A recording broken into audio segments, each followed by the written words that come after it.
Hello everyone. I hope you have gone through my first video on the introductory part of the political science for class 11th CBSE. Now in this video, we'll cover a very important topic, the features of Indian Constitution. I must make it clear that this topic will not only help you for your class 11th political science, but it is one of the topics which is usually asked even in most of the competitive exams which have polity as a section. So after going through this video, you should be able to understand the broad features of the Indian Constitution, and thereby you will understand a lot of provisions which were incorporated by the framers of the Constitution of India. So by now we are very clear that a constitution is a fundamental law governing the country, and it reflects on the aspirations of that particular society. Now in India, this constitution is written. Unlike UK, where there is no written constitution, India's constitution is a very detailed written constitution. Actually, it is one of the bulkiest constitution of the world. There are 395 articles in our constitution which are spread over 22 parts and 12 schedules. And almost more than 100 amendments have already been made.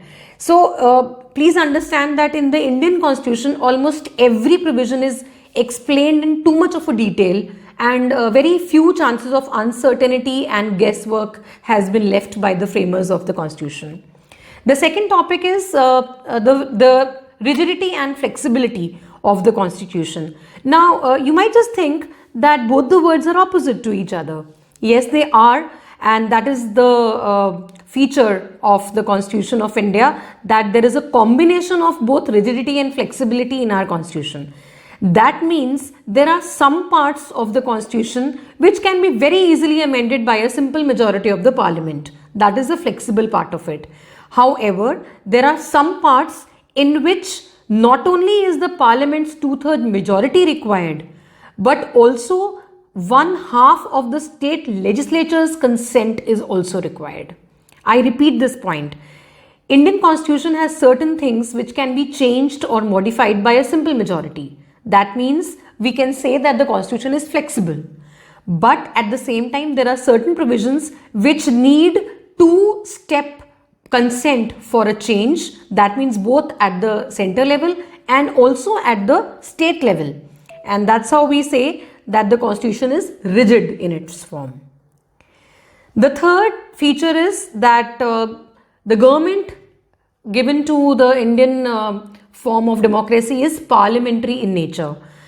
This concept has been borrowed from the UK concept of the government, wherein we have a real executive where the entire power of decision making lies with the Council of Ministers and the leader of the Council of Ministers, that is the Prime Minister. And then there is a nominal ruler, Article 74 specifies that, which is the President of our country.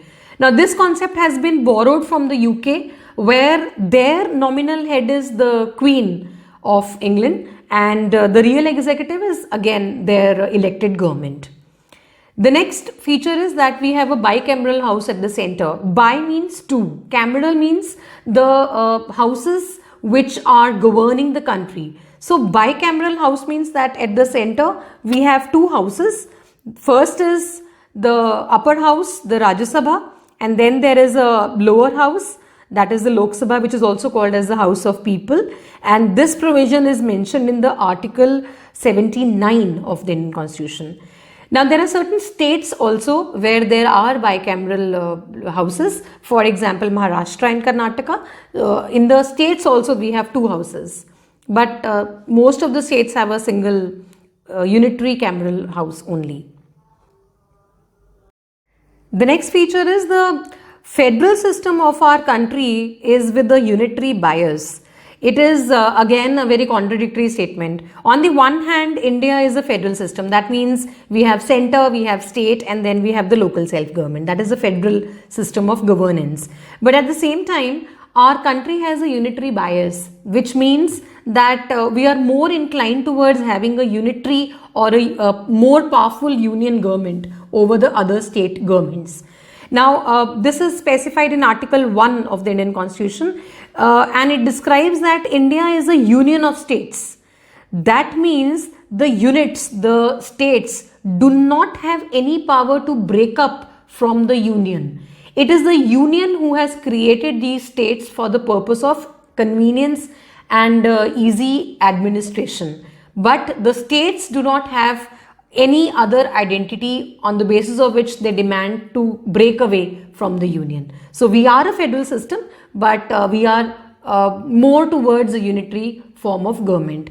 And also there are times, especially like emergency, etc., when the union power becomes more stronger. That means the union takes over the decision making power of the states in circumstances like emergency and constitutional breakdown of machinery in any of the states. Then is the fundamental rights.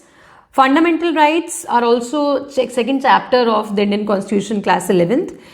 Broadly, there are 6 fundamental rights, and these are in part 3 of the Indian Constitution, article 12 to 35, and these are so fundamental in nature that at no point of time these rights can be taken away from the citizens of India. Then there are also fundamental duties mentioned in the Indian Constitution, but it was not there originally. It was added as an amendment. Therefore, it is part 4A, article 51A, and as of today there are 11 duties which a citizen needs to abide to. Our Constitution also makes a provision for the directive principles of state policy. This is part 4 of the Indian Constitution, article 36 to 51. These provisions are the guidelines to the government. These are non-justiciable. That means the citizens do not have a right to move court for the implementation of directive principles, but these are moral guidelines given to the government via the Constitution for the well-being of people in general and overall peace and stability of the community and the world community at large. Now, another very crucial feature of the Indian Constitution is that the state of India is secular in nature. You will be knowing that the word secular was added in the preamble of the Constitution in the 42nd Amendment. So, secular here means that the government of India will detach itself from any of the religious communities. Remember, the citizens of India are free to practice, propagate and profess any religion. But the government does not propagate or take side of any religion. So we are a secular state. The next feature is the independence of judiciary. I hope you remember that there are 3 organs of the government in India. The legislature, which makes law, the executive, which implements and executes the law, and then there is judiciary. Now this judiciary, as per Article 76, is independent. That means judiciary is the guardian of the liberties and the rights of the citizens of India, and no other organ, that means neither legislature nor executive, has any right to interfere in the working of the judiciary. Though all the organs act as a check and balance, but there is complete non-interference from any of the organs in the judiciary. The next feature is a single citizenship. Indian Constitution, as per Article 5 to Article 11, provides for only a single citizenship to all the people, irrespective of where that person lives. So if we are a citizen of India, we get only one citizenship. That means we get a citizenship only of India. We do not have a citizenship of any of the states or union territories where we reside. So that is a single citizenship method. The next feature is the emergency powers. This provision has been taken from the German Constitution, Article 352 to 360. There are different types of emergency, and these are invoked only in the times of very extraordinary situations. Therefore, the union government also gets very extraordinary powers. So let us say there is a armed rebellion or there is a threat of external aggression. In such cases, the national emergency can be invoked by the President of India on the aid and advice of the Council of Ministers. At the same time, if the Council of Ministers suggest or the governor of a particular suggests to the president that the state is witnessing a complete breakdown of law and order, or there is a breakdown of the constitutional machinery, in that case also the president will directly take over the charge of that state, and the state will be called to be under the emergency provisions of the president of the country. The next provision is for the minorities. Now, I want you to recall when the constitution was made. So, you remember that when India became independent, we were very, very poor and illiterate as a country. And even amongst those people who were poor, there was a gulf between very, very backward and marginally backward people. So there were certain scheduled tribes and scheduled castes who the framers of the Indian Constitution felt needed a support for some time so that they come up to an equal level of development with the rest of the country, and then from there on they can move further. So special provisions were granted to them, which included rights given to them in the forms of reservation and cultural and educational rights to maintain their culture, their language, and also their educational institutions were given grants by the government so that these tribes and these castes could come up to a fair level ground with the other citizens of the country, from where on the development can be sought. Now, this provision of reservation, etc., has been continuing till date, and till date, after so many years of our independence, there are certain groups of our scheduled castes and scheduled tribes who still get reservation, and the aim is again to ensure that the gulf between these backward classes and the rest of the community is lessened.